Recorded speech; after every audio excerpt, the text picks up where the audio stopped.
The first snow of Christmas in Evergreen, Colorado, should have been a mantle of purity, not a shroud. Caitlin Bishop watched the flakes dance from the comfort of her living room, the icy window pane pressed against her forehead. The fireplace crackled, casting familiar shadows that danced with the ornaments on the Christmas tree. It was a perfect scene, a magazine cover photograph. And yet, something had settled in her chest, a chill unrelated to the storm outside. "Ethan, can you see if the lights on the garland are twinkling?" she called without taking her eyes off the deserted street. Her husband, Ethan, looked up from his laptop, where he was finishing a last-minute project. "They're fine, honey. Maybe it's the power fluctuating with the snow, but it wasn't. Caitlin was sure of it. A few minutes ago, the small white lights of the garland on the porch had blinked in unison, not randomly, but in a pattern. 3 quick flashes, a long pause, then 2 flashes. And SOS. She stifled the logic. It was just a coincidence, a short circuit caused by the ice. Her 7-year-old daughter, Lily, sat on the rug, staring at the advent calendar. It was a dusty cardboard house with numbered windows, a tradition from Caitlin's own childhood. "Mom," said Lily, her voice a bewildered whisper, "the window today is different." Caitlin knelt beside her. The first little window, which should have revealed a bell-shaped treat, was open. Inside, there was no chocolate but a piece of charcoal, black and iridescent in the tree's light, and a smell. A sweet, rotten odor like honey mixed with graveyard dirt. "Who did this, Lily?" Caitlin asked, trying to keep her voice calm. Lily shook her head, her eyes wide. "Nobody. I just opened it and it was like this." Ethan laughed, a forced sound that echoed in the room. "Ah, it must be one of your brother's pranks. Where's Ben anyway?" 14-year-old Ben was in the basement, a sanctuary he had claimed as his own. The muffled sound of his electric bass rose through the floorboards, a monotonous and aggressive beat that clashed completely with the gentle Christmas carols emanating from the sound system. Caitlin came down the stairs, the sweet rotten smell of coal still clinging to her nostrils. The fluorescent light in the basement flickered. Ben was standing with his back to her, plucking the strings with concentrated ferocity. "Ben, did you put coal in Lily's calendar?" Caitlin asked. He didn't stop playing. "Why would I do that? I'm not a child anymore, so who was it?" "Santa Claus, maybe," he replied sarcastically. "Leaving presents for naughty children." That's when Caitlin noticed. The bass sound wasn't just what Ben was playing. Beneath the distorted notes, there was an underlying melody, a drawn-out minor version of Jingle Bells. It was almost imperceptible, as if it were being played by another instrument, somewhere else. She looked at the amplifier, but Ben wasn't using any effects pedals that could create that. "Can you hear that?" she asked. "Listen to what?" Ben finally turned around, his face pale in the cold light. Nothing. The strange sound had vanished. "Nothing," she murmured, climbing the stairs with her heart pounding. Dinner was a tense meal. The snow continued to fall, isolating the house in an oppressive silence. It was Lily who broke the silence. "The snowman is looking at me." Ethan smiled. "Of course he is, sweetheart. You made his face. But I didn't do his back," she whispered. Caitlin froze, the fork halfway to her mouth. The window of the jar room looked out onto the front yard, where the snowman they had built that afternoon stood, round and harmless with a red scarf and an old hat. It was facing sideways to the house. "What do you mean, Lily?" Ethan asked, his patience wearing thin. "He was facing the street before," Lily insisted. "Now he's sideways." He moved, everyone stared at the snowman. It was just a clump of snow, motionless and silent. Caitlin forced a laugh. "It's the wind, dear, or the melting snow, shifting its balance." But there was no wind, and the temperature was well below 0. Later, in bed, Caitlin turned to Ethan. "Something's wrong, Ethan. I can feel it. It's the storm, and the stress of Christmas. You always get tense at this time of year." He kissed her temple, and soon her breathing became deep and regular. Caitlin couldn't sleep. The sweet, rotten smell seemed to have seeped into the house. She got up and went to the kitchen to get a drink of water. The moonlight, reflected off the snow, bathed the room in a ghostly bluish glow. She looked out the kitchen window, which overlooked the backyard, and it stopped.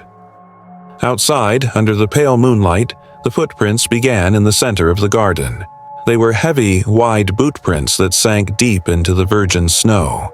They didn't come from the street, nor from the neighbor's house. They simply started at a circular, empty point, as if someone had fallen from the sky, and they continued in a straight, determined line directly to the back door. Caitlin's heart froze. She followed the trail with her eyes, all the way to the door, and there, standing outside, its face pressed against the fogged glass of the door, was the snowman. He was no longer in the front yard.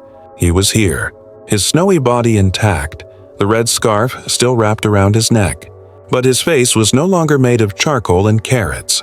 The snow had been reshaped into rough yet unmistakably human features. And his eyes, where there had once been 2 chunks of charcoal, now there were 2 empty, dark cavities that seemed to gaze directly at her, into her soul. And in the snow at his feet, a single word was scratched, as if by an invisible finger. I arrived. Caitlin's scream choked in her throat, turning into a silent gasp. She recoiled from the kitchen doorway, tripping over a chair and making the wood creak loudly in the silent house. When her eyes blinked and refocused, the ghostly pressure against the glass had vanished. The back door was empty. There was no snowman. There were no footprints leading away, just the pristine snow of the backyard, illuminated by the moon, and the single word, I arrived, still clearly visible like a scar on the immaculate landscape. Ethan! She screamed, her voice a thread of panic. He stumbled down the stairs, still half asleep. What was that? What's wrong? She pointed to the door with a trembling hand. He was there, looking at me. Ethan looked at the empty door, then at the snow, and finally at his wife's pale, terrified face. His expression shifted from concern to restrained exasperation. Caitlin, darling, you were dreaming. It wasn't there. The word, Ethan. Look for the word in the snow. He approached the door, rubbed the sleep from his eyes, and looked where it was pointing. His face contorted. What word? Caitlin approached, her heart pounding erratically. She looked. The snow was immaculate. There was no sign, no risk, no message. Just a uniform white sheet under the moonlight. Fatigue and fear clashed within her, leaving her dizzy. She had seen it. She would swear her life to it. But the evidence had vanished, turning her story into the ravings of an exhausted mind. It was the stress, Kate, he said softly, pulling her into a hug. The storm, Christmas. You need to rest. He carried her back to bed, but sleep wouldn't come to Caitlin. She lay there, staring at the ceiling. The image of the snowman's empty eye sockets burned into her retina. The following morning, the daylight brought a fragile sense of normalcy. The snow had stopped and the sun shone, relentlessly cheerful, over a world covered in white. Ethan, determined to banish the ghosts of the night, announced that they would have a grand supper. I'm going to get the ingredients at the market. Anyone coming with me? He asked, putting on his coat. Ben, wearing headphones, ignored him. Lily clung to Caitlin's leg, shaking her head. All right, I'll go alone, Ethan said with a sigh. I won't be long. The quiet in the house was oppressive after he left. Caitlin tried to distract herself by decorating the tree and arranging the presents. It was then that Lily, sitting on the floor playing with a wooden sled, spoke without raising her eyes. The green man doesn't like music. Caitlin froze, a blown glass ball hovering on a branch. What green man, darling? The one with the shins, said Lily, as if it were obvious. He's in the tree. He goes, shh. She pointed to the decorated fir tree. Caitlin looked, her stomach clenching. Among the branches, the ornaments swayed gently. Nothing else. It's just your imagination, sweetie, said Caitlin, her voice shriller than she intended. That's when the sound started. It was low, barely audible, a rhythmic shh, shh, shh, like the sound of someone shuffling their feet or pine needles rubbing against each other. It was coming from the living room. Caitlin stopped breathing to listen. The sound stopped. She went down the stairs to the basement to get more decorations. The fluorescent light flickered, threatening to go out. Ben's bass guitar was leaning against the wall, silent. In the air hung the same sweet, rotten smell of coal from the advent calendar, stronger down here. On the cement floor, near her foot, was a small puddle of melted water, with some fragments of coal in the center, as if something cold and dirty had been there, dripping. She ran out of the cellar, her heart pounding. Ben was in the kitchen, drinking juice straight from the carton. "Mom, can you ask Dad to buy some new batteries? The ones in the radio are dead." "The radio?" "Yes, in the living room. That old song is playing again." Very quietly, Caitlin rushed into the living room. The vintage radio on the shelf was off, the power cord unplugged, but the air around her seemed to vibrate with a distant echo, the ghost of a melody. "You, jingle bells, jingle all the way." In the same drawn-out, minor key she'd heard on the bass. Terror was now a living thing, coiling within her. It wasn't hysteria. It wasn't stress. Something was in the house with them. The afternoon unfolded in a nightmare of peripheral sounds and movements. Caitlin saw elongated shadows moving in the hallways which receded when she turned around. Lily refused to go into the living room alone, whispering about the man with the shins making faces behind the sofas. Even Ben seemed disturbed, occasionally taking off his headphones, his face contorted, as if he were hearing something he couldn't identify. When Ethan returned home, bringing the cold with him and shopping bags full of Christmas treats, he was met with a tense silence. "Did something happen?" he asked, reading the pale faces of the family. Caitlin opened her mouth to unleash the whirlwind of fear, but closed it. He wouldn't believe her. Instead, she shook her head. Just a long day. They decided to set up the nativity scene on the fireplace, a desperate attempt at normalcy. The wooden figures were old, inherited from Caitlin's grandmother. There was Mary, Joseph, the three wise men, sheep, and in the center, the baby Jesus in his straw cradle. It was Lily, always Lily, who saw it first. "The baby is crying," she said, tilting her head. Caitlin stared at the motionless figure of the baby Jesus. And then she heard it. A tiny, almost inaudible sound that seemed to come straight from the manger. It wasn't a baby's cry. It was a weak, agonizing sound, a groan of endless despair. A sweet, rancid incense smell filled the air, mingling with the putrid odor that now seemed to haunt the house. Ethan heard it too. He stopped unwrapping Jose, his eyes wide. "What is this?" The tiny whimper grew louder, becoming more anguished. Then, slowly, the figure of the baby Jesus in the manger began to change. The light wood of his face seemed to darken, turning ochre and brown like burnt skin. The small carved mouth seemed to open in a silent scream. And from within the manger, a black, bituminous substance began to bubble, seeping over the straw and dripping onto the mantelpiece. The sweet, rotten smell became overwhelming. Everyone recoiled in horror. The moaning stopped suddenly. In the quiet that followed, the landline phone in the kitchen rang, a shrill sound that made everyone jump. Ethan, pale as the snow outside, went to answer it. Caitlin heard his voice, tense. "Yes? Yes, it's Bishop. What? No, that's impossible." He hung up and went back into the room, his face a mask of disbelief. "Who was it?" Caitlin asked, her voice trembling. "The supermarket," said Ethan, looking at the nativity scene figures, now seemingly normal, the black spot gone as if it had never been there.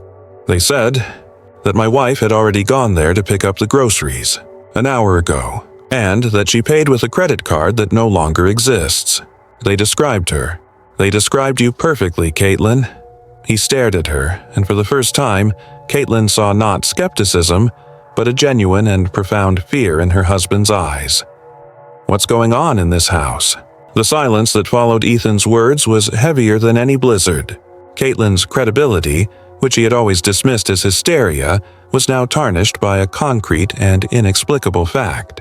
Someone, or something that was her, had gone out there. "They must have mistaken you for someone else," Ben said, but his voice lacked its usual sarcastic conviction. It sounded weak. "They described me, Ben. My coat, my haircut." Caitlin whispered, leaning against the hallway wall as if she could merge with it. The sweet, rotten smell was now an unmistakable signature of their presence, hanging in the air like a fog.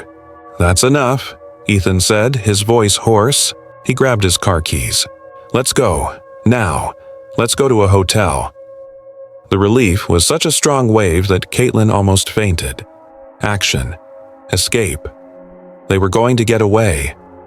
Lily began to cry softly, a sob of fear and confusion. Ben simply nodded, running to the basement to get his backpack. The decision to leave galvanized them, temporarily clearing the paralysis of terror.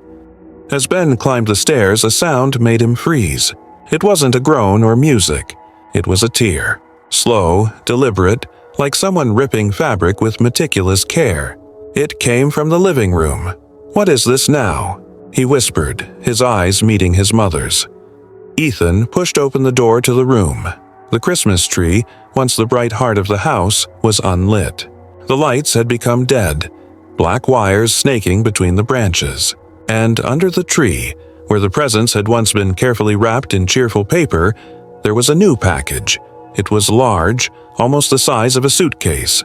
And it wasn't wrapped in gift paper, but in something resembling human skin, pale and marked with freckles that Caitlin recognized with a deadly chill.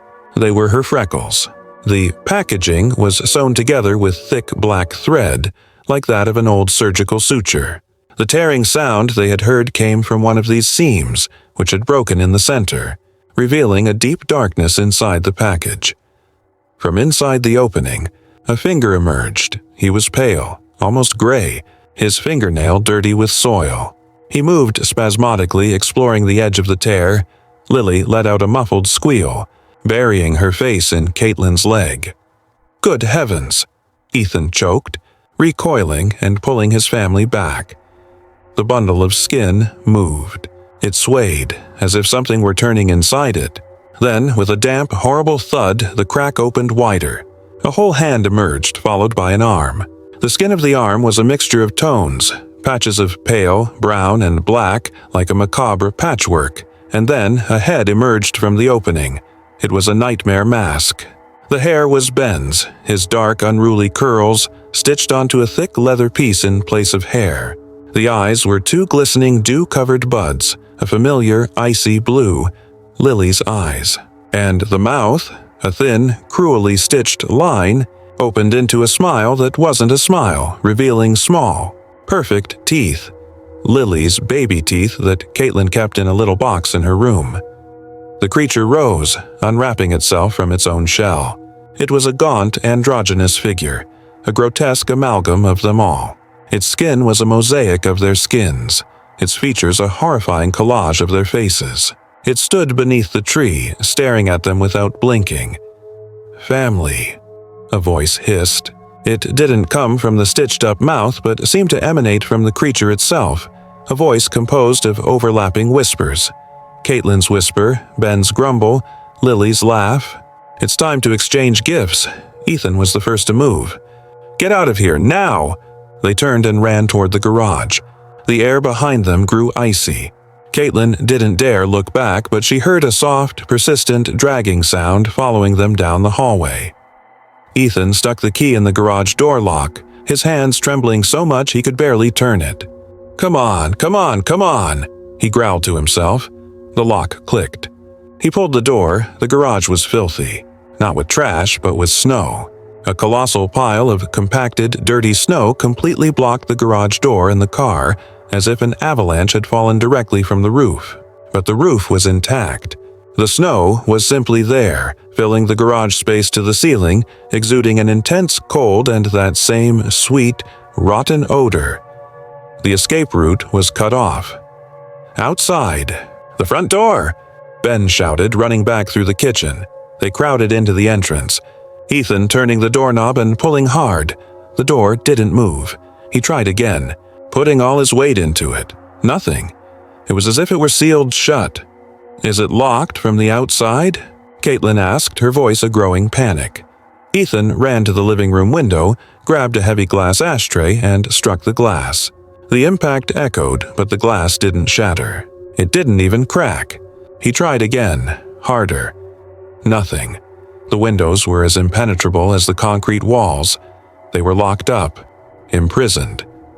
That's when the lights went out, not just the electric lights. The daylight that streamed through the windows seemed to be sucked away, plunging the house into a deep, unnatural twilight. The only source of light came from the living room. Slowly, stumbling in the dark, they crowded into the doorway of the room. The Christmas tree was lit again, but the lights were no longer white or colored. They were an amber light, rusty and pulsating like dying embers. And under that sinister light, the rag creature stood motionless. She had unwrapped the other presents. The packages that had previously contained games, clothes, and books were now open. From one of them, a figure rose. It was shorter, its skin a collage of childhood photos of Ben and Lily, its eyes empty. From another, a third entity emerged, its legs made of twisted Christmas tree branches, its face a blank canvas. And in the center of the room, the original creature extended its mangled hand. In its palm rested 3 small Christmas bells, made of dark, polished bone. "The gift is a promise," hissed the composite voice. "The banquet is being prepared, and we will all wear our finest clothes." The creature shook its hand. The bone bells jingled. The sound wasn't metallic but organic and moist, and it echoed not in the air, but inside their own heads, a deep clinking within their skulls. A chill that wasn't of the physical world washed over Caitlin. It was the chill of utter despair. They weren't just being haunted. They were being gathered. Ethan fell to his knees, his hands pressed against his ears. "What do you want from us?" The patchwork creature tilted its head, its button eyes gleaming with a light of their own. "Everything," the whispers replied. "It's always been everything. It's the season for giving." The clinking of bone bells echoed within their skulls like an echo from a deep cellar, a sound that shook not the eardrums, but the very consciousness. When it ceased, a heavy, absolute silence fell over the room. The retail creatures beneath the tree had vanished. The amber, pulsating light of the tree lights settled into a sickly, steady glow, like melted, rotten honey coating the branches. Ethan was still on his knees, panting. He looked up, his eyes glazed. "They are gone." "No," Caitlin whispered, pulling Lily, who was trembling uncontrollably, closer to her. "They haven't gone. They're just playing with us." Ben leaned against the doorframe, his face a mask of pale terror. "What do they want?" "The feast." "What kind of feast?" "Something that has to do with us," Caitlin said, her voice hollow. "Those things. They were made of us, of our things, of our faces." The word banquet hung in the air, a new element in the grammar of their nightmare. It was no longer just about being haunted or even dead. It was something more profane, more intimate. That's when the smell changed. The sweet, rotten odor that had haunted them from the start began to mingle with another aroma, that of cinnamon, ginger, and warm honey. The comforting smell of fresh gingerbread cookies coming out of the oven. It was a smell that should have been comforting, but here, now, it was nauseating. It smelled of decay disguised as sweetness. It came from the kitchen. "Is someone cooking?" Ben asked in a tone of utter disbelief. Armed with nothing but furious despair, Ethan stood up. He went to the fireplace and picked up the heavy iron poker. "Stay here." "No." Caitlin grabbed his arm. "We're not going to be apart. Never again. Whatever it is, we'll face it together." He looked at her face, then at the children, and nodded reluctantly. The poker in his hand seemed like a pathetic toy compared to what they had witnessed. In single file, Ethan in front, Caitlin behind him with Lily clinging to his shirt, and Ben guarding the rear, they moved towards the kitchen. The smell grew stronger, sweeter, more meaty. The kitchen light was on, but it was a dirty, yellowish light. Someone was working on the marble countertop, gingerbread cookies, dozens of them. But these weren't happy little figurines. The shapes were humanoid, crudely sculpted. There were tall, thin figures, others shorter and rounder. And the details weren't made with icing, but with something that looked like dark, coagulated blood. Ethan approached, the poker trembling slightly in his direction. One of the biscuits, a taller figure, had spiky dark hair made of burnt dough. It had raisin buttons for eyes, and its red icing mouth was open in a silent scream. It looked like Ben. Another, a smaller female figure, had long hair made of burnt sugar strands. In her small, doughy hand, a tiny wooden sled was carved. Lily. No, no way, Ben murmured, taking a step back. Caitlin looked at the others. There was one cookie that was clearly Ethan, his torso sculpted to look like he was wearing a coat. And there was one that was her, with freckles painted onto her face in dough with something dark, and in the center of the counter, resting in a heart shape, was a fifth biscuit. This one was larger, darker, as if it had been burnt in the oven. Its shape was indistinct, featureless, but it radiated an ancient, malevolent presence. "It's our house," Caitlin whispered, horrified. "They made us into gingerbread cookies." The oven door was closed. Its glass was black with soot, but behind it, orange embers glowed. Something was inside, baking. With a sudden metallic click, the oven timer popped up, signaling the end of the cooking process. Click. The oven door opened by itself. With a slow, creaking sound, an intense heat wave and the nauseating smell of cooked meat and honey filled the kitchen. Inside, on the grill, there was no roast or any more biscuits. There was a small, dark object. Ethan, moving like a sleepwalker, approached and grabbed him with the tip of the poker, pulling him out. He fell onto the tiled floor with a metallic thud. It was a small, old military identification tag, blackened by the heat. Ethan bent down and picked it up, wiping the soot away with his thumb. The name was etched with acid, but still legible. Bishop, E serial number, blood type. It was the dog tag of his grandfather, Elias Bishop, a man who had disappeared in action during the Korean War, his body never recovered. A relic that Ethan thought was buried in a box at the back of his closet. How? He gasped. The voice emerged from the darkest corner of the kitchen near the basement door. It wasn't a composed whisper. It was a single voice, hoarse, rough like that of a very old man, or something that had never truly been young. The first guest brought the main course. They turned around in unison. The creature leaning against the wall was not a patchwork quilt. It was solid, almost substantial. Its form vaguely resembled that of a Santa Claus, but skeletal and starving. A tattered, dirty red suit hung from its cadaverous body.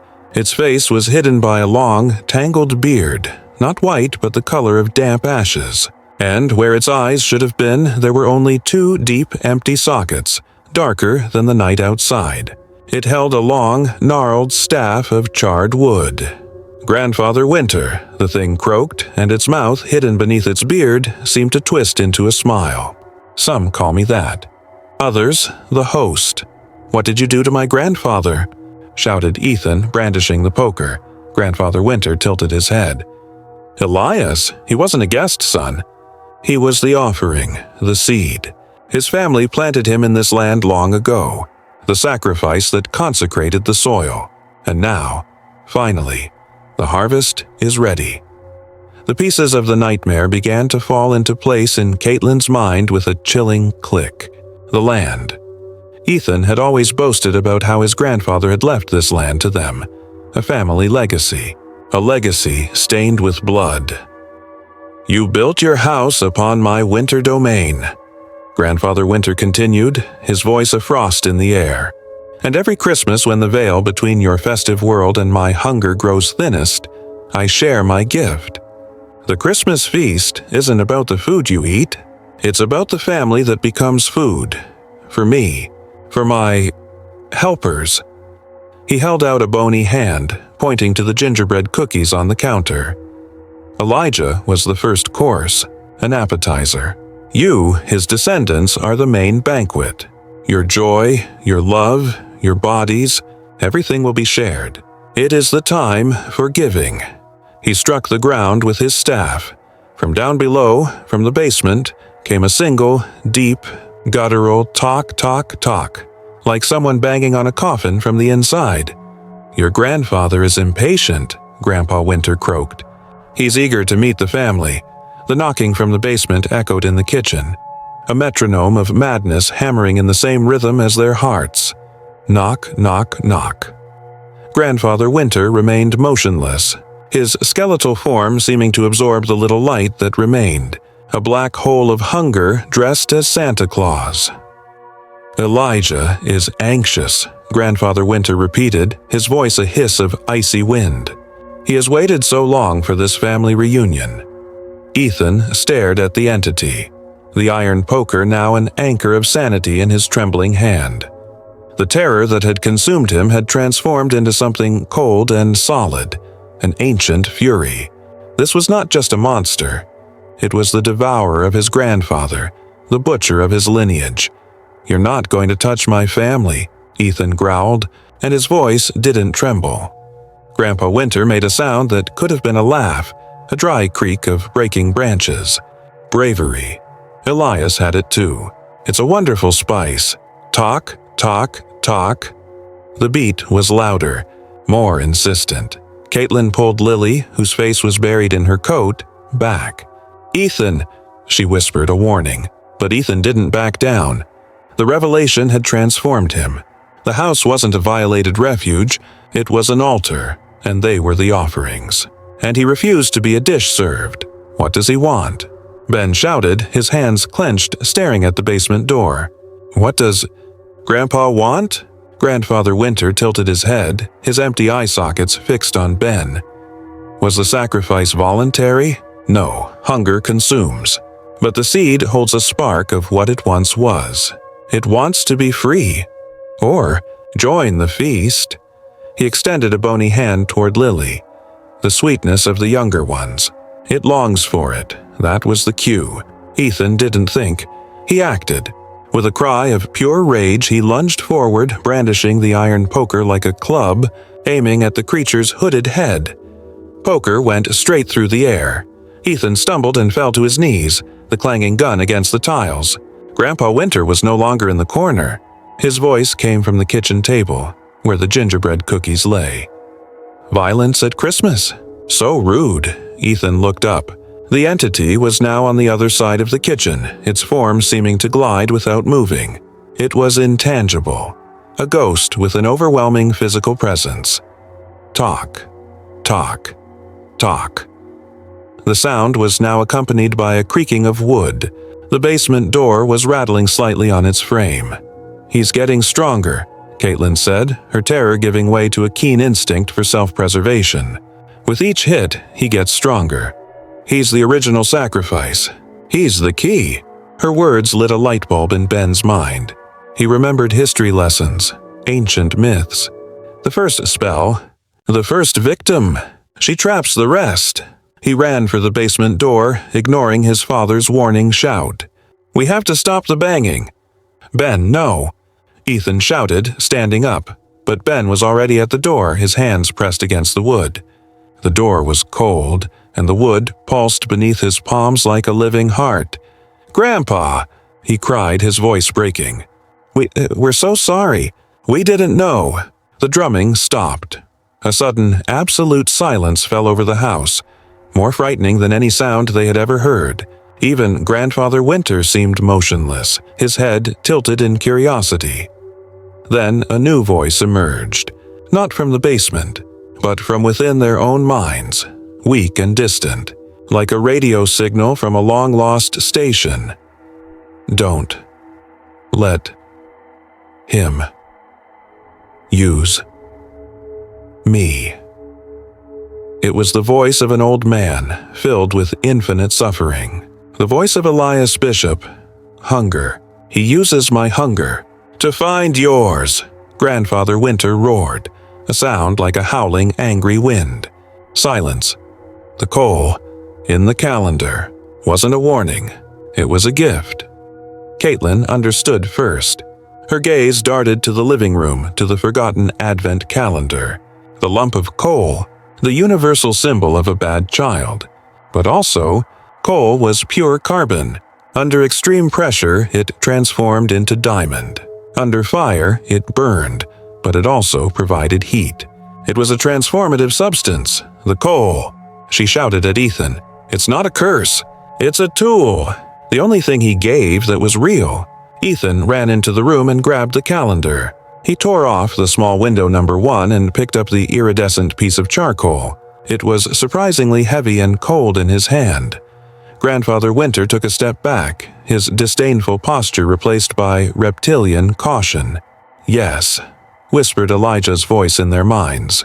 "My anger, my guilt, purified in your fire. Use it. How do you use it?" Ethan pleaded, clutching the coal. The answer came not as words, but as an instinct. He looked at the iron poker on the floor. He looked at the coal. And he understood. Grandfather Winter was intangible to his rage, to his fear. But he was an entity of hunger. And Elijah's hunger, the trapped rage of one who had been betrayed and used, was the only thing that could touch him. Ethan picked up the poker. He placed the charcoal tip against the metal end. To his surprise, the charcoal stuck to the iron like a magnet, even though there was no magnetic attraction.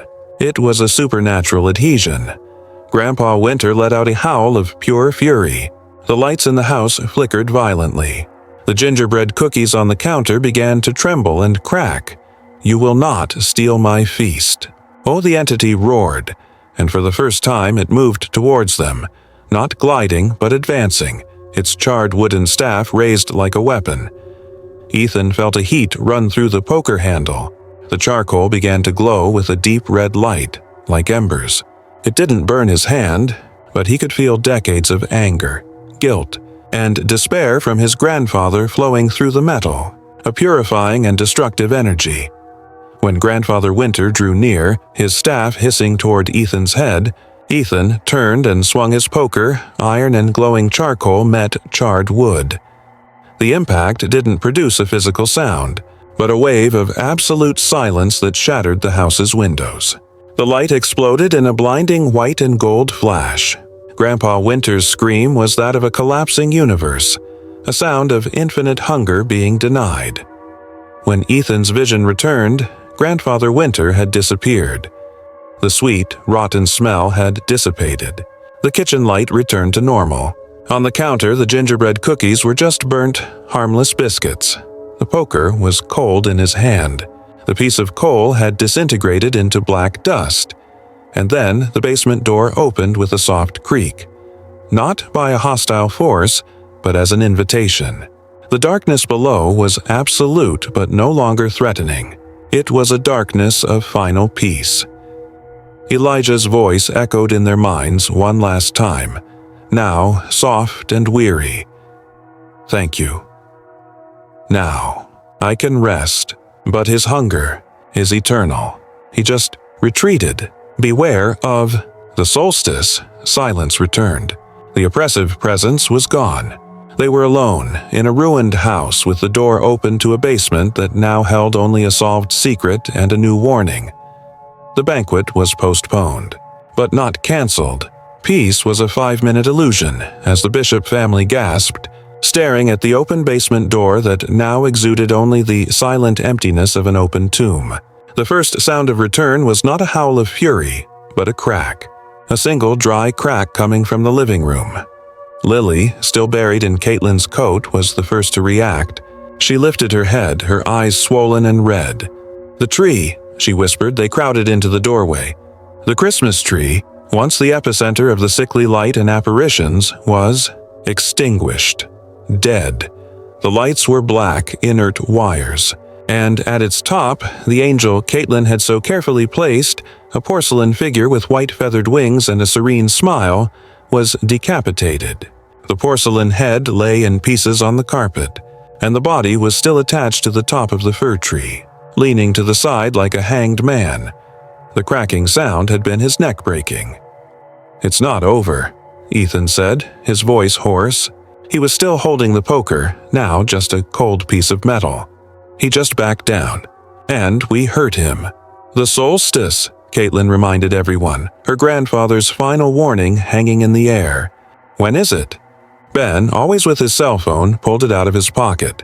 The screen was cracked, but it lit up. 3 days to go, 3 days. The countdown had begun. That's when the house started singing. It wasn't a distorted melody or a whisper. It was a Christmas carol. Silent night. performed by a chorus of voices that seemed to come from every speaker in the house. The stereo system, the televisions, the intercoms, all at once. But the voices were wrong, deeply wrong. They sounded like children's, but drawn out, as if each syllable were a thread of saliva being pulled between their lips. And the harmony was dissonant, out of tune in a way that scratched at the inside of their brains. "Turn it off!" Ethan yelled, running to the sound system and ripping the power cord out of the socket. The chant continued, unchanged. He ran to the utility room and turned off the main circuit breaker. Click, the electricity went out. The lights went out. The hum of the appliances fell silent. The chanting continued, louder now. The voices now seemed to come from the walls themselves, the ceiling, the floor, a phantom chorus embedded in the structure of the house. "We are happy. We are happy," Lily screamed and covered her ears. "They're crying! The voices are crying!" She was right. Beneath the melody, there was a low, steady cry, a current of childlike despair. The house wasn't just haunted. It had become a nightmare organ, and something was playing its music. The next manifestation was visual. On the fogged glass of the front window, where Caitlin used to write festive messages for her children, words began to form, not by an invisible hand, but as if the glass itself were sweating dark, coagulated blood. The banquet cannot be postponed. 3 days to get dressed. As they stared at the message, the song changed. Silent Night gave way to Jingle Bells, but in a mournful, dragging motion. And with the new music came a new sound, the tinkling of bells. Not the bone bells of the retail creatures, but the sharp, metallic tinkling of sleigh bells. The sound was coming from outside. Ben was the first to run to the living room window, wiping the steam with his sleeve. "No, it's not possible." Outside, the snow was falling again, heavy and relentless. And moving slowly down the street, pulled not by reindeer, but by dark, indistinct shapes writhing in the storm, was a sled. It was an old sled made of dark, corroded wood, and it was full of pale, stiff figures piled up like logs. The bells on its hoop tinkled with each jolt, a cheerful sound that was a profanation in the face of its load. They were snowmen, dozens of them, but they were far from harmless. Their arms were pointed branches, their faces were masks of frozen terror with empty eyes and mouths open in silent screams. And each one, in a horrible and vague way, resembled a person. One wore the scarf of the retired postman, Mr. Henderson. Another wore the distinctive hat of the teenage girl who delivered the newspaper. The ghost sleigh was collecting the inhabitants of Evergreen. The village, asleep beneath the snow, had no idea that its winter reaper had arrived. "They're taking everyone," Ben choked, stepping away from the window. The house creaked and trembled to the rhythm of the funeral chant. A family portrait on the hallway wall slipped and fell, the glass shattering. The wooden frame cracked right down the middle, splitting their smiles apart. Grandpa Winter wasn't playing games anymore. He was setting the stage, expanding his menu. The Bishop family was no longer the only dish. They were the guests of honor at a banquet that would consume the entire village. Escape had become an absolute necessity once again. The windows and doors, which had previously been sealed, now trembled in their frames, as if the house itself were suffering a convulsion. The garage, Caitlin remembered. The snow that was blocking the door. They ran to the garage.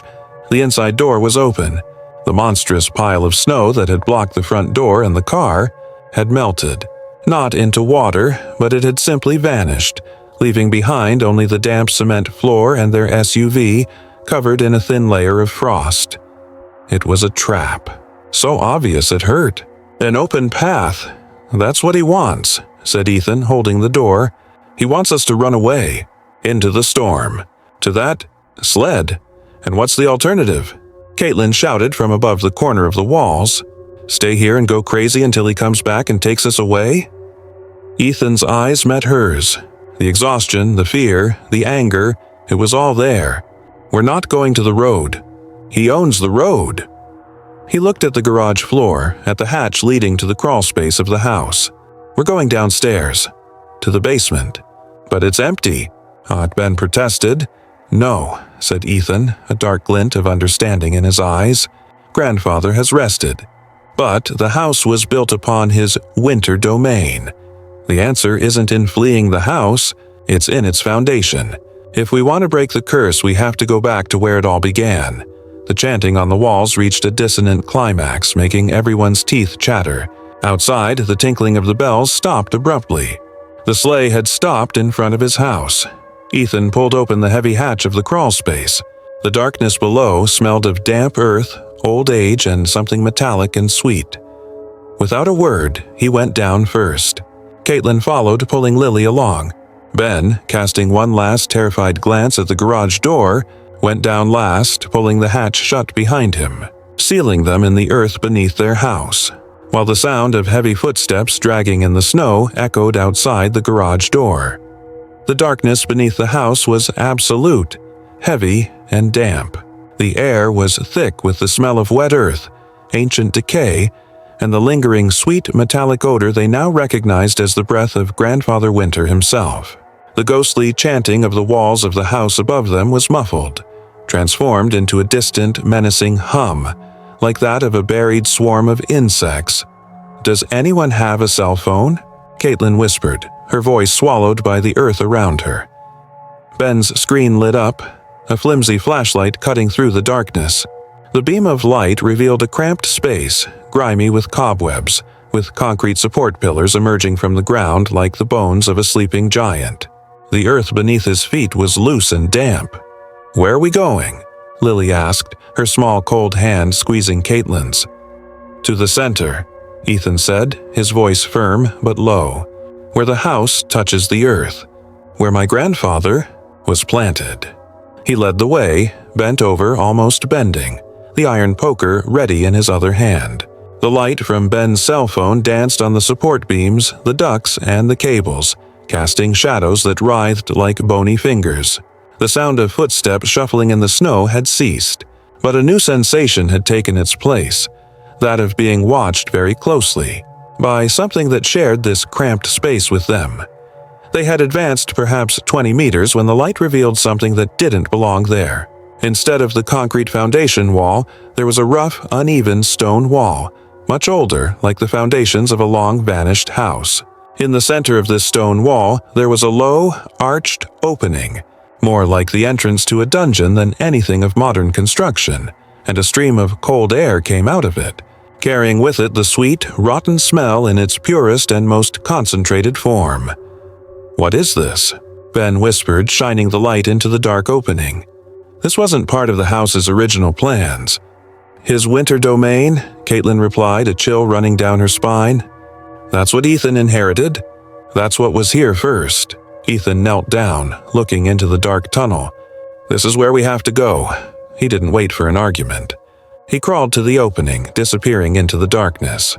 Caitlin, glancing panicked at her children, followed him, pulling Lily along. Ben, with one last look back at the safe darkness of the crawl space, crawled after them, the light from his phone flickering. The tunnel was low and narrow, dug into the earth and reinforced with old stones and gnarled roots that intertwined like veins. The air was icy, and as they moved forward, the earth beneath their hands and knees began to change. It grew darker, almost black, and studded with small, jagged white fragments. Bones. Tiny animal bones. And then pieces of old, chipped plastic toys, a rusty hair tie, a doll's eye button staring blankly into nothingness. It was a midden, a landfill of lost memories and small tragedies, all buried here. Ben's light fell upon something larger ahead. The tunnel opened into a low, circular chamber, no bigger than a child's bedroom. The walls were of black stone, smooth as glass, as if polished by countless winters. And in the center of the chamber, a tree grew. It was a black fir tree, the same shade as the walls, without a single trace of green. Its branches were thin and sharp as needles, twisted in agonizing spirals. Instead of pine cones, its branches were studded with small, shiny objects that reflected the light. Baby teeth, colorful beads, shards of glass from broken windows, and the dew buds that had been the eyes of the rag creature. It was a Christmas tree of the ultimate nightmare, a tree that fed on memories and childhood, and its roots. Its roots weren't buried in the ground. They enveloped a skeleton. The skeleton sat against the back wall, clad in the mummified rags of a Korean-era American military uniform. Its bony hands, clasped in its lap, held an old, faded photograph of a woman and a baby, Ethan's great-grandmother and his own grandfather, as a baby. The skull was bowed as if in prayer or despair, and from the stone walls, sprouting like fungi, thin, black tree roots pierced the bones, intertwining through the rib cage. Emerging from the eye sockets, fusing man to tree, tree to earth. Earth to curse, it was Elias Bishop, the seed. My God, Ethan gasped, falling to his knees before his grandfather's remains. It was then that Grandfather Winter's voice filled the chamber, not as a whisper or roar, but as a clear, icy thought in their minds, as intimate as their own blood. Did you think you'd be safe here? This is my heart, and now you're inside it. The roots that enveloped Elijah's skeleton began to move. They detached themselves from the bones with a dry, tearing sound and began to slither across the earthen floor, swift as vipers, toward them. He's alive, Ben shouted, backing away into the tunnel. But the roots were faster. They wrapped around Ethan's ankles, pulling him down. Another root shot from the low ceiling, wrapping itself like a noose around Caitlin's neck, tightening, cutting off her air. Lily screamed, and a root emerged from the earth at her feet, studded with blue dew buds. It coiled around her arm, not tightly, but with a coldness that instantly turned Lily's skin pale and blue. Voluntary sacrifice is the sweetest, the voice thought to them. Grandfather gave himself to save his lineage from the famine of war. He offered himself to me. Now the lineage is complete. Offer me your children, and I will let you live as my guardians. Never, Ethan screamed, struggling against the roots that held him, his face contorted with pain and rage. He stared at his grandfather's skeleton, at the photograph he still held. He hadn't chosen this. He had been consumed. Ben's cell phone light danced wildly across the camera. He was struggling against the roots that were wrapping around his legs, but his hand was free. The light passed over the dark tree, over its twisted branches, and he saw it. In the center of the tree, at the point where the main branches met, there was a glow. A faint, pulsating glow, like that of the charcoal they had used. It was a larger piece of charcoal, about the size of a fist, embedded in the tree itself like a black heart. The coal wasn't just a fragment of Elias's anger. It was a fragment of the core of the thing, the physical anchor of his hunger. The heart, Ben shouted, pointing. Dad, the heart of the tree. Ethan followed his gaze. He saw the pulsating coal. He saw the roots sprouting from it, controlling his grandfather's skeleton, strangling his wife, freezing his daughter. He didn't have the poker. He didn't have the tool. He only had his inheritance. With a roar that came from the depths of his being, Ethan lunged forward, not backward, toward safety. He gripped the pulsating coal embedded in the tree with both hands. The pain was instantaneous and unimaginable. It was the cold of the vacuum of space and the heat of a crematorium oven, an agony that froze and burned at the same time. He felt the hunger of Grandfather Winter, an empty vastness stretching for centuries, consuming everything in its path, but he also felt his own lineage, his grandfather's stubbornness, his grandmother's love, Caitlin's fragile courage, Lily's stubborn hope, Ben's rebellious fury. He didn't pull the coal. He pushed. He pushed with all his will, with all his family history, with all his love and all his hatred for this thing that had stolen his legacy. The black tree trembled violently. A cry of pure, furious denial filled their minds. The roots that held them back recoiled, shrinking like worms in the sun. The coal in Ethan's hand cracked with a sound like the end of the world, and then everything went silent. The coal lights went out. The roots in the ground lay inert, reverting to mere dead wood. Elias Bishop's skeleton crumbled in on itself, a pile of bones and rags, the photograph falling into his lap. Ethan fell backward, his hands burned and black, his breath ragged. The sweet, rotten smell had vanished, replaced by the clean scent of earth and ancient decay. They had done it. They had destroyed the heart. But then, from the darkness of the tunnel they had come through, a familiar sound began. A dragging sound, soft and persistent. And a smell they thought had disappeared forever began to waft towards them. The sweet, rotten smell. But now, it was different. Weaker, but more personal. It smelled of Caitlin's soap, of Ben's shampoo, of Ethan's sweat of fear, and a figure appeared at the tunnel entrance blocking their only escape route. Ira, Ethan, or something that looked exactly like him, but his eyes were the empty, dark sockets of Grandfather Winter, and from his mouth, gaping in a silent scream, came the last and most horrifying whisper of the entity. "Oh, host." It's a start. Grandpa Winter wasn't dead. He had simply found a new heart, a new body to inhabit, and he was standing in front of her. The world had shrunk to the tunnel and the thing with Ethan's face.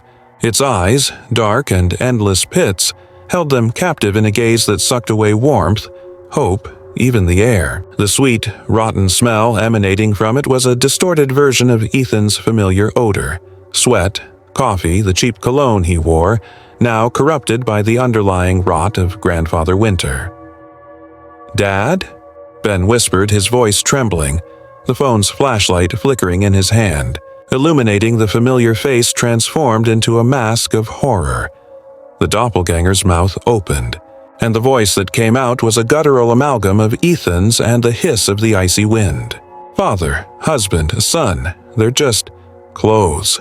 Now, I'll put on the most comfortable one." He took a step into the chamber, his movement somewhat awkward, like a ghost learning to use a flesh-and-blood puppet. He looked at his own hands, turning them over, and a crooked, unnatural smile stretched across Ethan's lips. Caitlin pulled Lily, who was paralyzed with terror, back, placing herself between her children and the thing that had been her husband. "Fight him, Ethan, fight!" His eyes blinked in her direction. "He's here, he hears, but his hunger was so small. Mine is eternal. He has already surrendered to satiety."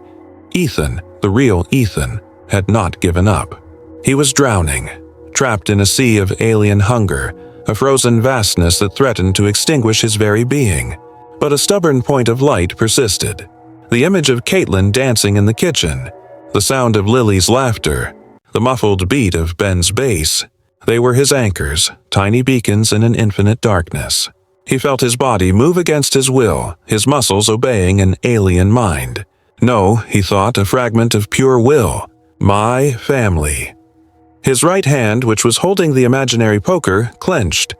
Outside, Ethan's doppelganger frowned, his right hand twitching in the same way, an involuntary spasm. "He's in there," Ben shouted, noticing the tremor. "He's fighting." Silence. Grandfather Winter growled through Ethan, and the voice was purely his now, a whirlwind of rage. He raised his hand, and the dead roots on the chamber floor trembled and rose up, like serpents roused by a charmer. They oriented themselves toward Ben. That was the cue the real Ethan needed, the threat to his son. With a titanic effort, he forced a command through the usurped nerves. The doppelganger's hand, which was supposed to control the roots, suddenly clenched and struck its own face. "Walk." The impact was dull and bony. Ethan's head snapped to the side. His dark eye sockets flashed with confusion and fury. "Stop." Grandfather Winter's voice echoed, distorted. "He's hurting himself to protect us." Caitlin cried. "Ethan, we love you. Fight." The internal struggle became a physical war. The doppelganger began to writhe, its movements becoming spasmodic and erratic. It would take a step toward them, only for its own foot to stumble and send it tumbling aside. It would extend an arm and its hand would either clench into nothing or strike against the stone wall. "Your little light?" Grandfather Winter spat, his voice trailing off as Ethan struggled internally, a prisoner fighting back in his own cell of flesh. Ben saw an opening. While the creature was distracted by its internal struggle, he crouched down and picked up one of the sharp, broken branches of the black tree. It wasn't a poker, but it was pointed and made of the same perverse essence as the curse. "Dad, "I'm so sorry," he whispered and then lunged forward, plunging the sharp end of the branch into the doppelganger's leg. A double scream filled the chamber. One was Ethan's, of sharp, real pain. The other was Grandfather Winter's, a howl of pure, supernatural frustration. The wound wasn't deep, but it was a violation, a breach of the control he exerted over his new host. Dark, tarry blood gushed from the wound, mingling with Ethan's bright red blood. The sweet, putrid smell became suffocating. The doppelganger recoiled, limping, its eye sockets fixed on Ben with incandescent hatred. The internal battle subsided. The physical pain had given Grandfather Winter a firmer grip, allowing him to focus his rage. "You," he hissed, pointing at Ben. "You'll be the last one eaten. You'll watch. You'll taste it." He ignored his injured leg and moved forward, his strength now singular and focused. The roots in the ground stirred, ready to seize them. It was then that Lily, who had been quiet and trembling, spoke. Her voice was not a shout or a whisper, but a small song, sung in a flat, broken way like a worn-out recording. Ring the little bell, so small and beautiful, full of joy and light. It was the song Ethan always sang to her at bedtime, a simple, silly melody he had invented himself. The doppelganger stopped abruptly, Ethan's face contorted, a war of emotions coursing through his features. Anger, confusion, and for a brief, agonizing instant, a spark of pure recognition. "Lily," and a single word whispered in Ethan's voice, pure and unfiltered. The opening was all Caitlin needed. She had no weapon. She had no plan. She only had her love for her husband and the desperation to save him. She ran to him, not to attack him, but to embrace him. She wrapped her arms around his contorted body, buried her face in his chest, smelling his familiar scent beneath the decay. "Come home, Ethan," she cried, her voice muffled by his coat.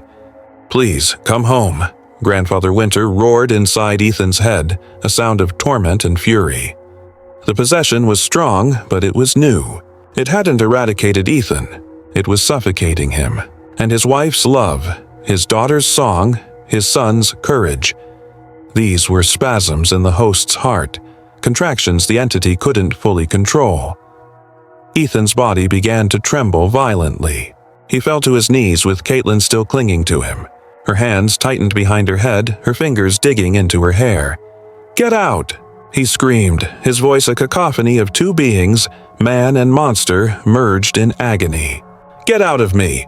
He struggled, throwing Caitlin away. She slammed against the stone wall, the air escaping her lungs with a thud. Ben positioned himself in front of his mother and sister, the bloodied branch raised high.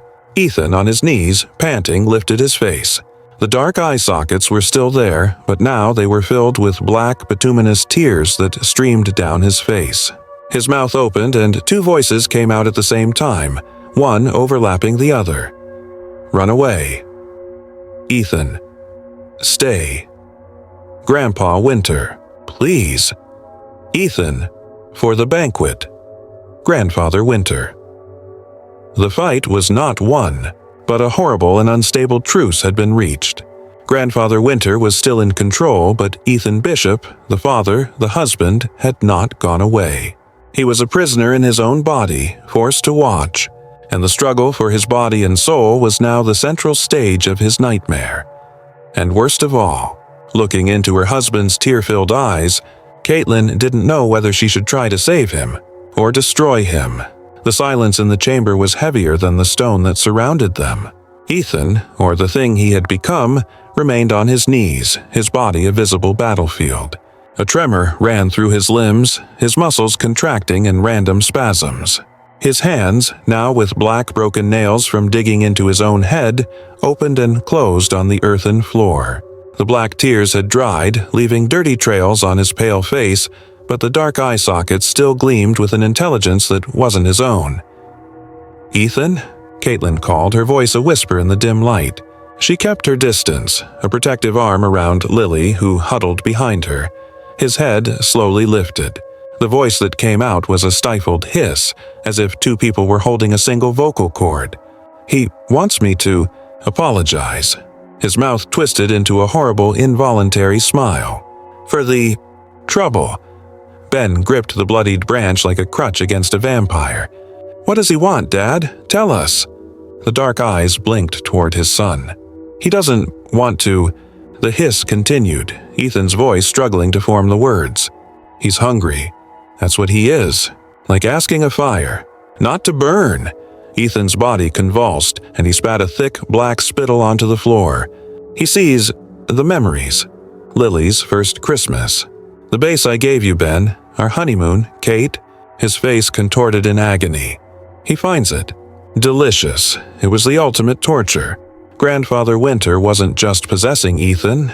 He was feeding on his life, devouring every moment of joy and love that defined them as a family. He's using you against us, Ethan, Caitlin shouted, her voice thick with desperate rage. Fight! Drive him out! How? The double voice replied, a flash of pure human despair beneath the hiss. There are no doors in here. Only hunger. It was then that Lily, from the safety of her mother's embrace, spoke. The gift. Everyone looked at her. The man with the green shins, she whispered, her enormous eyes fixed on her father. He whispered.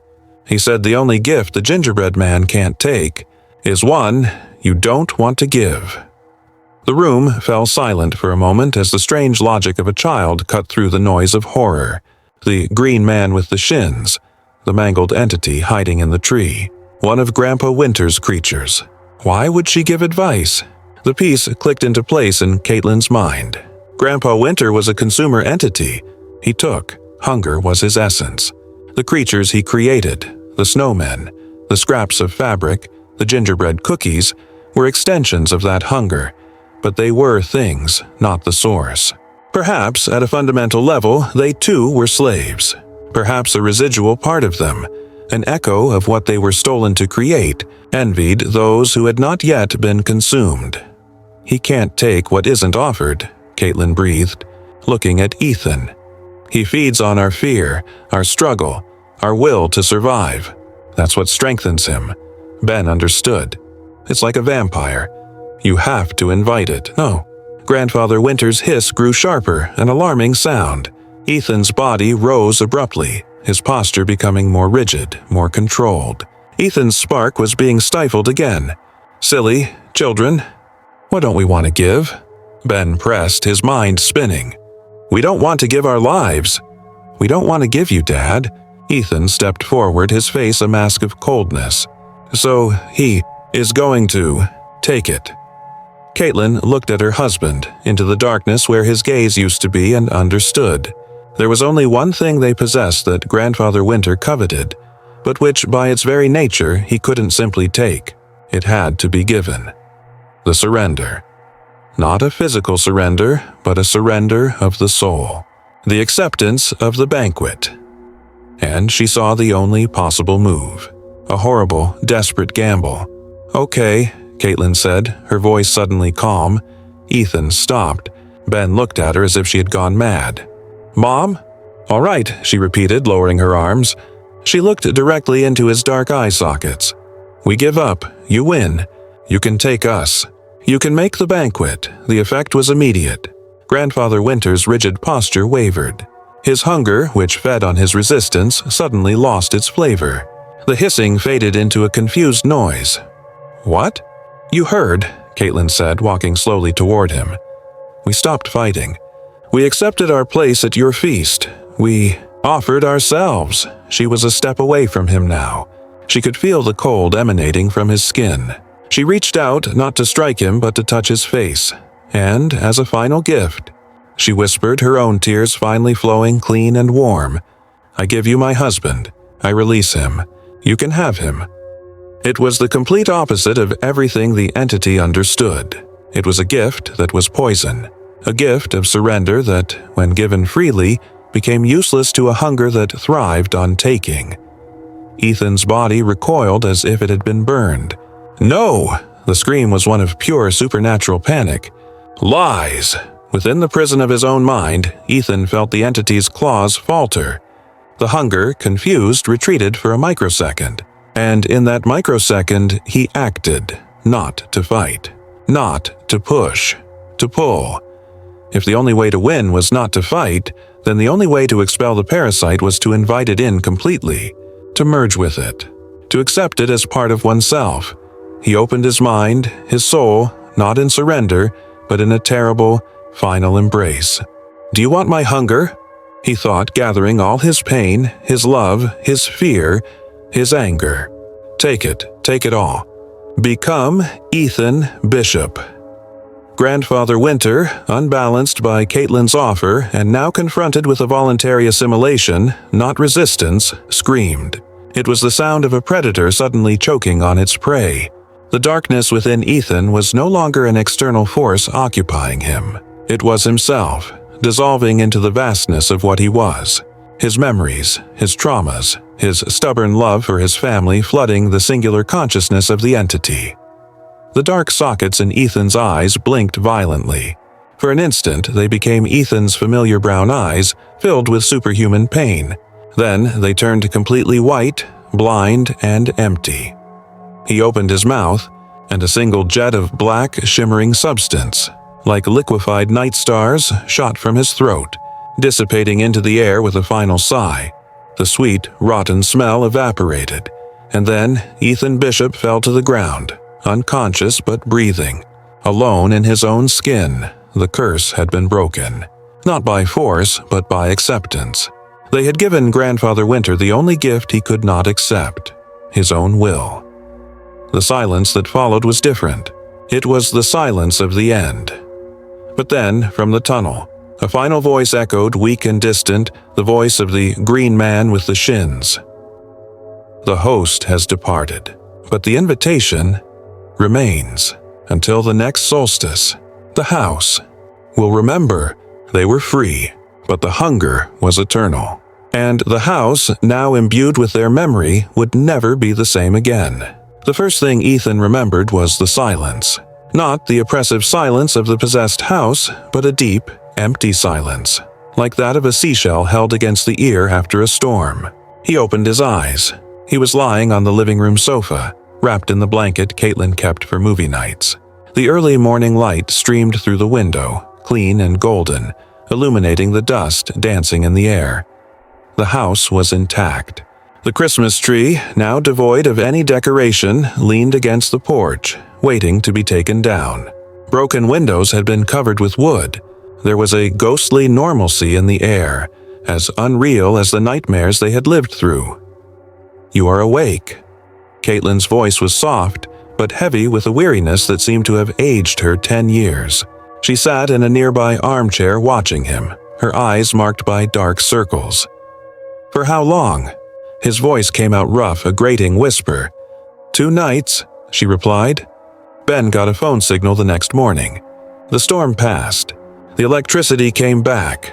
He sat down, his body aching as if he had been beaten. And the others? The sled? The people? Caitlin shook her head, her gaze lost. Nothing. The snow covered everything. There are no reports of missing persons. Mr. Henderson came here yesterday, worried because we hadn't shown up for the Christmas party in the street. He was perfectly fine. She paused. It was as if none of this had happened to the world outside. The house, however, still remembered. They had cleaned up the physical traces. The gingerbread cookies were swept away, the angel's porcelain shards discarded, but a subtle memory lingered in the air. The sweet, rotten smell was gone. But sometimes, on the threshold of perception, one of them swore they could still smell a trace of it, dissipating the instant they tried to identify it. Lily no longer spoke of the green man with the shins. Instead, she drew, page after page of elongated figures with pine needle limbs, always with their backs turned, always moving away. Ben no longer played softly.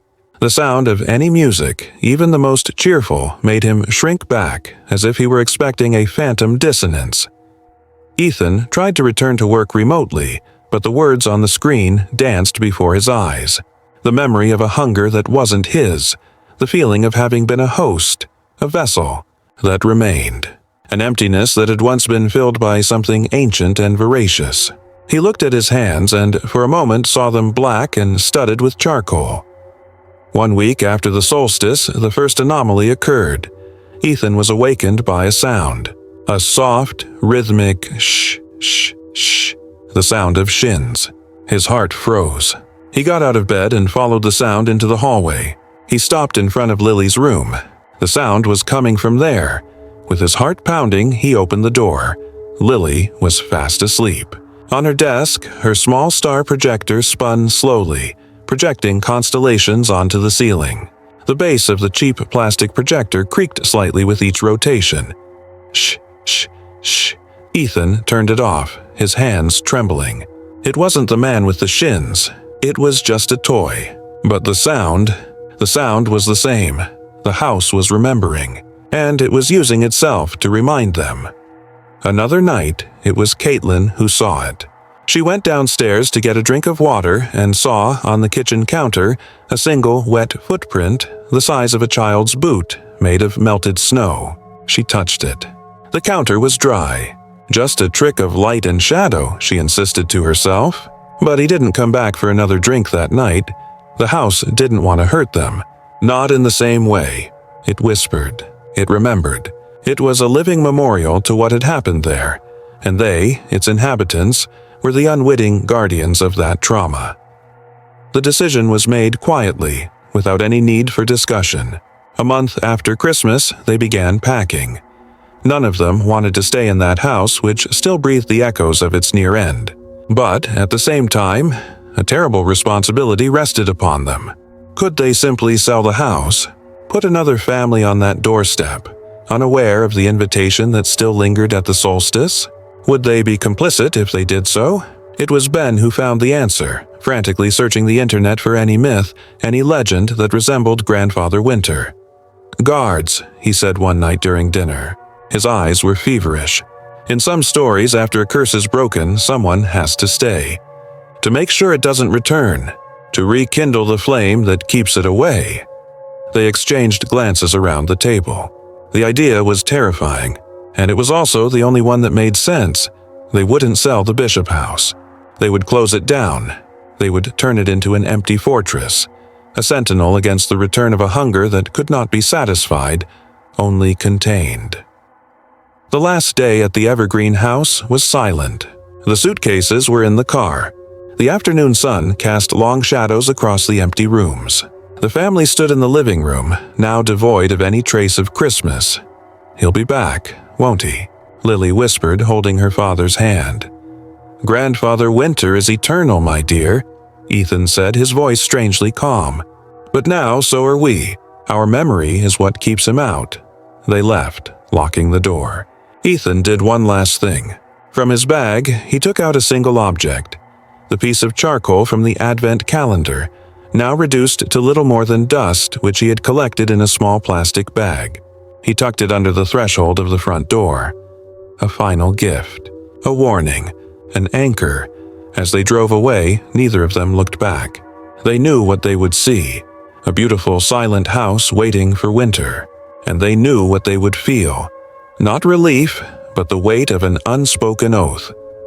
Hunger had slumbered, but they were the memory that kept it asleep. And each year, as the solstice approached, wherever they were, they would feel an inner chill, a distant echo of tinkling bells, and know that their vigil had only just begun. The feast had been postponed forever, but the price was becoming part of eternity's menu, not as food, but as guardians of the salt that would preserve it. Christmas was over. Winter, however, was forever.